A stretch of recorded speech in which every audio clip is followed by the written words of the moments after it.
Learn the most advanced recruiting techniques. Land the most desirable talent.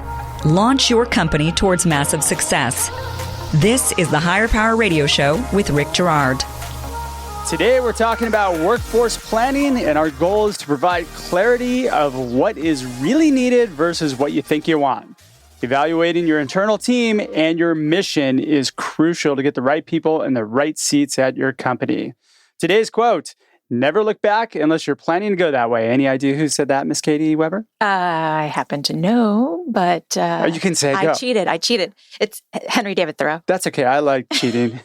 I'm Rick Girard, and welcome to the Higher Power Radio Show. Our mission is to provide proven tactical solutions to solve your company's toughest hiring challenges. We share insights from top-performing entrepreneurs and industry experts like our guest today, Miss Katie Weber. She's the CEO of KMW Recruitment Consulting.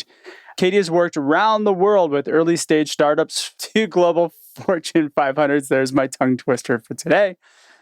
She now utilizes that experience to quickly assess recruitment challenges, recommend and implement best practices, and find creative solutions ranging from engaged search to plug-and-play recruitment teams for her clients. She's developed a recruiting search framework with supporting tools that facilitate organizational communication, reinforces recruitment branding, eliminates bias, and attracts the right talent. Her company motto is, it's not just about filling the right position, it's about fueling your mission.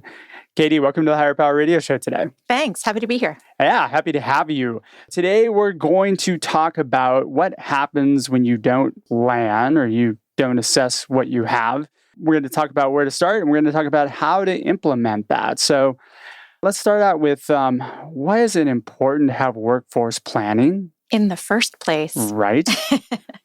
The importance of workforce planning is so that we're not just going full steam ahead without knowing what exactly we need so that we can hire the right people. When companies are small and trying to start out, they've got to get really clear about what it is that they need because they're running really lean. So a bad hire can crush you. It can crush you. Absolutely. Yeah. When you mentioned running lean, I think we all know the story of Instagram, right? So Instagram sold to Facebook for $1 billion in 2013 with just 13 employees. Yeah. So that in itself is amazing. That's running really lean and having a highly effective team. Yeah, absolutely. Can you imagine that? That's amazing. And actually, that's exactly, I think, what everyone strives to do. It's just you get so caught up, obviously, if you're a solo entrepreneur or you are just a small team and you're trying to get out there, you're thinking you need more and more people, but you need to just get really clear about the roles and what each person needs to achieve. Absolutely. The cost of a bad hire, I think, would be the next piece of that. If you make a bad hire, not only can it be catastrophic to your company because it kills everything like morale and productivity, but it also costs your company a lot of money. It does. There's lots of different stats out there in regard to that. I think the latest one that I've heard was that it's about 150% of the annual salary of whatever position it was that you were going to hire for. Is that taking into consideration the effective work of the people around that person that exactly, losing productivity? It's that role, the people around them, the time that was put into the recruitment effort, the money that was spent on the recruitment effort, and the overall loss in momentum right there in terms of it and starting over again. And I'm sure that would make investors really happy. Yeah. And as we all know, disengagement is contagious. So what ends up happening is that when you disengage or you cause somebody to disengage, then everybody else around them does as well. Disengage. Yeah, exactly. Yeah. You know what? I read a stat earlier where they were saying globally, only 15% of the workforce globally is engaged. Wow, that's really low. Only 15%. I'm sure it's got to be higher here in the U.S. In the U.S.? Yeah. Really? You don't think so? Well, I think that there's a lot of opportunity right now for coaches and workforce development, organizational planning individuals to go out there and make huge impacts with companies right now. Sure. I think that in such a competitive market right now, there's a lot of ability to move from job to job and a lot of testing the water, and people don't have long tenures at places. And I don't know. It's too easy to move to another company. Yeah. And that's where I think the engagement, when people don't stay at a company very long, they're never becoming an expert in the role that they're in. So how engaged are they? How engaged are they in trying to really accomplish a mission at that company? I think of it as it's a series of bad choices if you hop from job to job to job. You're just making the wrong choices. Yeah. Because it is on you as an employee. Right. Right now, it's an employee's market. You choose where you're going to go. And most companies get multiple offers. The problem is that most employees will actually take the money versus taking the opportunity that's right for their career. Right. And they don't get clear about what it is that they want to do over the longer term and what the time that they need to put in order to do that, right? We also are seeing a time when students are coming out of college with more debt than ever. And so money tends to be a big motivator. I can't wait until my daughter gets out of college. Yeah. And so it's hard. It's hard to give up that money early on. Oh, yeah. And not jump from job to job, but they're not necessarily getting the expertise and experience that they need. Well, what ends up happening is you jump into a job because you need the money, and then you get stuck in that job. I would imagine you could go through that midlife crisis a lot sooner than we did, since I just went through mine like 3 years ago. So that sounds about right. Right. All right, so let's talk about planning and kicking off your hiring plans for 2019.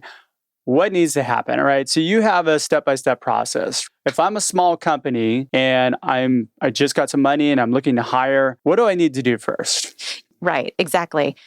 Everybody gets, or I shouldn't say everybody, but many companies get that funding and they say, okay, this is the team that I want to have in place because I think that these are the positions that will alleviate some of the work that I've got on my shoulders and I'm dealing with, right? Sure.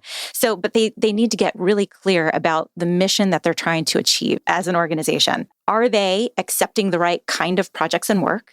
Just because they got this money now, are they investing it in the right ways, in the right areas, and moving forward? So getting really clear about that mission and what needs to be accomplished. So knowing who you are and what you need to do. Exactly. All right. Yeah. First point of context, you need to know who you are and what you're looking to accomplish. What's the mission statement? You got the money, you should know that. Exactly. Hopefully that's how you got the money, is by being clear about that in the first place. Or you might have a rich uncle, I don't know. Maybe. Yeah. The second step, I think, is then evaluating the people that you have around you, looking at the leadership that's in place. Too many times, if you're going out there and you're thinking you're going to hire a bunch of positions and you don't have someone who's going to be leading them, a strong leader, those people are going to either, number one, not be the best hires for the organization because the wrong person is doing the hiring or involved in the hiring process. Or then they get on board and that onboarding process is not exactly smooth or informative and or a key fun. point is you want to hire A players. Right. You want people that are going to elevate the performance of your company, not drag it down. Right. And A players hire other A players. B players hire C players. I think it's important to make a differentiation there, though. It's, not that somebody's not an A player, but they might not be an A player in that particular environment. In that seat. Yeah, in that seat, in that company, or in that company. Totally right? Yeah. That it just might not be the right place for them. And I think that's an important factor, especially for small companies, because sometimes the people that they start out with to get them off the ground and running are not the same people that they should have in place for the next growth phase, right, of the organization. Yeah. See, I believe that A and B players are kind of interchangeable. Where you get in trouble is the C to D players. Sure. They're always going to be in that space. Yeah. You want to evaluate the team that's already in place. Exactly. The leadership and the team that's already in place. Okay. And this is where we start to get into workforce planning. Exactly. After this piece. So we're going to dig into this a little bit further on the back end of the show. Okay, great. And then, so the next phase is budget and timeline. Exactly how much money do you have? What's the timeline that you've got to do it? And I always recommend that people look at that quarterly, right? First quarter, second quarter, third quarter. It takes longer to hire than you ever think that it does. And it does, especially now. Yeah. And if you're looking to elevate the level of talent that you have in your organization, it's going to take longer. Exactly.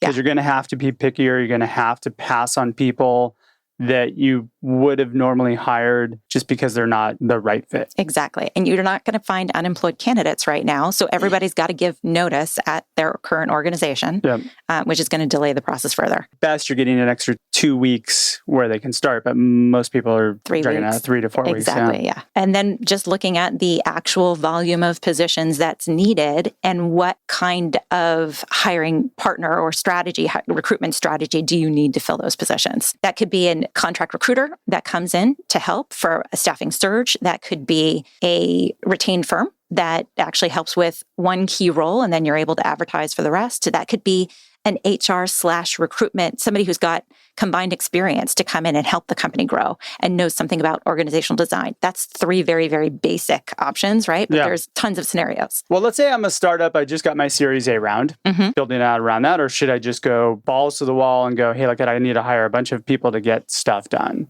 I think that you've got to look at that leadership first. Yeah. I think there's others that would debate that, but I think that you've got to have a leader in there who can help onboard those let's say 10 hires, like you were alluding to, right? 10 hires. Who's going to bring those folks onboard them and get them started and motivated and running in the right direction for all that work that's got to get done? If you don't have that leader, how are you going to attract those A players? Exactly. It's chicken and egg scenario. And not to mention, if you get the right leader, and that's the first person that you bring on board, a lot of time a leader can bring a team with them. They, a lot of times, are able to attract individuals from other organizations that they've worked with. Most do. Right. Most really solid players will bring like 2 to 3 people from anywhere that they've worked with before, and now you've got your team. Yeah.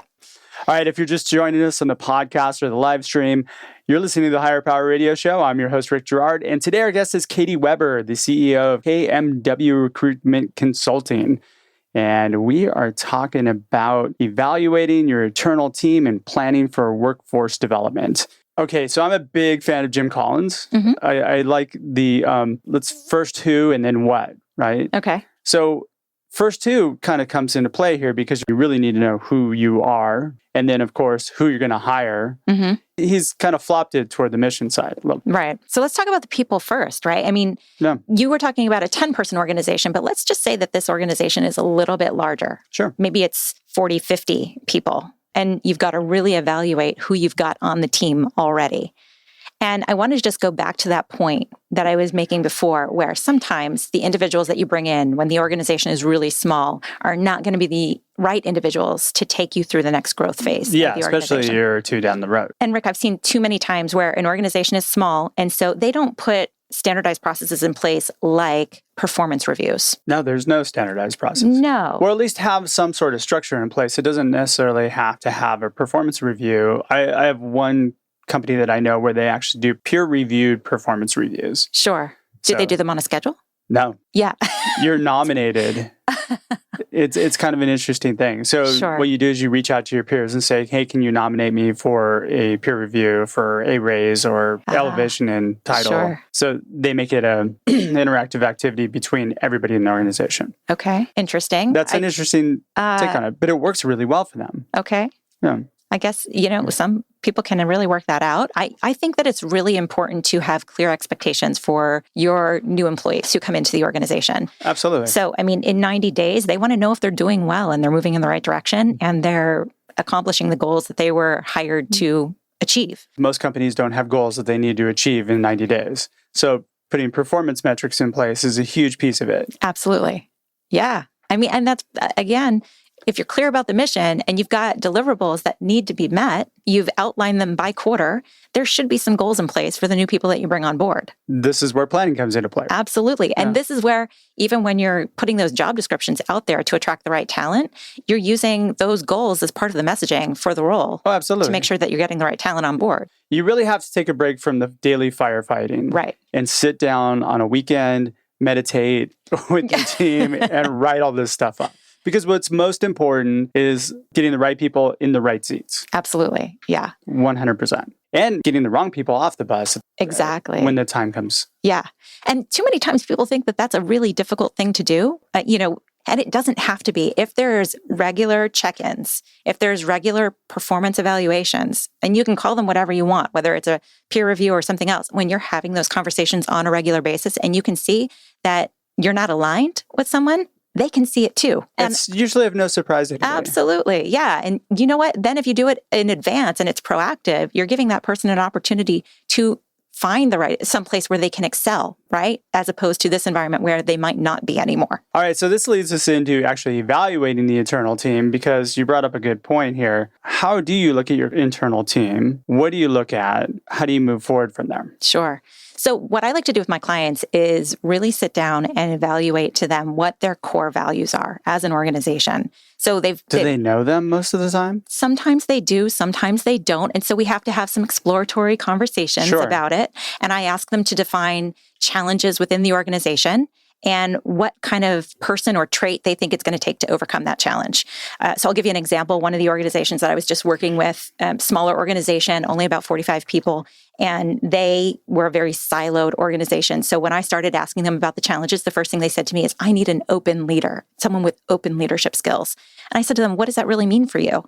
And it actually, for them, didn't just mean like inclusivity and the ability to take suggestions from others, but it also meant being able to work cross-functionally across the organization with the other leaders in the other silos that they had built to bring them together. So you need somebody with communication skills. Yeah. And that was part of it too. So it was really sitting down and defining like where the challenges are with the organization and getting them to define those core values in terms of what's going to move them to the next step. So we're looking at cultural fit, values alignment, attitude, and then the mission ownership, or like the buy-in to the mission. Absolutely. Yeah. And then think about it. Once you get really clear about those core values and you start interviewing individuals for the roles that you've got open, you're able to use those core values with behavioral interview questions to really get to the essence of what someone can deliver for a role. I know this is beating a dead horse, but you have to live those core values. Absolutely. I find that about 50% of the companies that I have worked with in the past, they have great core values. A lot of them, well, we stick to 1, 2, and 3, but 4 and 5, those are kind of like in the gray zone. We don't really live those. Yeah. You can't really have core values that are negotiable. Yeah, that's just the definition of insanity, right? Absolutely. Well, if you look at most successful companies in the world, Amazon, they stick very true and they hire for cultural alignment and how you fit into their leadership principles. Yeah. I'm doing a commercial on Amazon. Hopefully they renew my Prime membership for free. Yeah. I don't know why I'm doing it, but you have to hold true to that, and it's got to be dear because that's what's going to make your company succeed. Yeah. What else are we looking at when we evaluate your internal team? Internal team. I think it's important to just continually reassess how well that team aligns with the core values of the organization. Maybe those core values shift a little bit as the organization grows. So do the individuals on the team. So I think it's important to continue aligning those and questioning them and making sure that that's there. I think also, especially for small organizations, they don't necessarily have the funding or foresight or planning processes necessarily to put skill development into some sort of formal process within the organization. Education, training, yeah, ongoing development, professional development for the organization. But I think that those are all key for not only making sure that your current internal staff continues to grow, but that actually is one of the things that helps with engagement. When you were talking about employee engagement being so low, if somebody sees that an organization is willing to invest in them or allow them to invest in themselves, I think that is a huge way to gain continued engagement. Lastly, look at work performance. You have to look at the current performance versus potential for growth. Right. Which tends to be flopped because people look at current performance first and then they make all their judgments based on that. They do. And I think that some of the time, if you have a really skilled leader who can see that someone's potential or intelligence or the skill sets that they're able to bring to the organization, there's a ton of room for potential there, then obviously that's the win-win scenario, right? I know so many organizations, for example, that'll say, we have this role and they have to have this degree to do the position. Sure. And that's just not always the case, right? The 5 years of this and 4 years of that is just silly. It's silly. And the fact that people adhere to that so strongly is just silly. So. I don't want to call anyone out, but too many organizations. There's a lot of silly people out there. Fulfillment breeds engagement, which also breeds increased productivity. Absolutely. If we're looking at those 3 components, which are cultural fit, advanced training, or what have you, and then the work performance. Yeah. Anything else that you're using to evaluate the team? Primarily those 3 and really evaluate where the team, but again, this evaluation has to happen on a consistent and ongoing basis. And gosh, you know what? We have more content, but we're running out of time for today's show. So Katie, I want to thank you for your time investment today, and I want to welcome you to the Higher Power Radio community. Thanks. Now, what would be the best way in which any of the members of our community to reach you? You could do that through kmwrecruitment.com. Okay. Or I'm also on Facebook, Katie M. Weber, and those are probably the 2 best ways. And you're on LinkedIn as well. And LinkedIn, yeah. Katie M. Weber on LinkedIn. Oh, spell Weber. Oh, Weber. Perfect. And then you and I are also going to be sharing the stage at ERE Conference. It's coming up in San Diego on April 24th. Yes. Do you know what time you speak? 3:00, I believe. I'm at 11:30. Okay. Good. We get to sit on each other's talks. Yes, on the same day. I want to thank our listening audience for tuning into this week's episode of Higher Power. A quick thanks to our team, our engineer, Paul Roberts, our producers, Andrea Ballin, Shanti Ryle, and Ayla Gerard. If you're listening to the podcast, please subscribe, rate, and review. You know why. Join our community at higherpowerradio.com. That's HIREPOWERRADIO.com. Or you can follow me on Instagram at RickGerard1. Tune in next week. Our guest is going to be Shannon Johnson. She's the founder of Stand Out and Get Hired. I'm your host, Rick Gerard, and you have been listening to the Higher Power Radio Show. Aloha. Thank you for listening to Higher Power with Rick Gerard on OC Talk Radio.